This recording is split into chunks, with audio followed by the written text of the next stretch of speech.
తెలంగాణకు వ్యతిరేకంగా ఎన్ని కుట్రలు ఎన్ని కుతంత్రాలు జరిగినా ఎవరు అడ్డొచ్చినా తెలంగాణ కళ సాకారం కాబోతున్నది.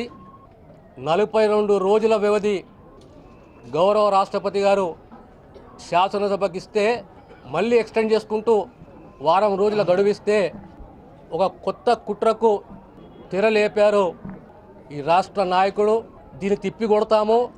నాయకుడు అనేవాడు ఒక ప్రాంతానికి కాదు, యావత్ రాష్ట్రానికి నాయకుడు. కానీ తన వ్యక్తిత్వాన్ని పెంచుకోవాలనే ఉద్దేశంతో తెలంగాణకు బాహాటంగా వ్యతిరేకిస్తున్నారు. దాన్ని తీవ్రంగా ఖండిస్తున్నాము. ఒక నాయకుడు అనేవాడు కుట్రదారుడు ఎన్నడూ నాయకుడు కాడు.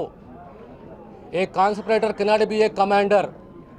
అంత ప్రేమ ఒక ప్రాంతం పైన ఉంటే, అంత ప్రీతి ఒక ప్రాంతం పైన ఉంటే రాజీనామా చేసి ఆ ప్రాంత ప్రజల తరఫున ఒకలా చేయాలి. కానీ పదవి అనుభవిస్తూ రకరకాల పదాలు వాడుతూ తెలంగాణకు బాహాటంగా వ్యతిరేకించడం అంటే ఈ రాష్ట్ర చరిత్రలో, తెలంగాణ చరిత్రలో చరిత్రహీనుడుగా మిగిలిపోతాడనే విషయాన్ని గుర్తు చేసుకోవాలని చెప్పేసి మీ ద్వారా నేను తెలియజేస్తున్నాను.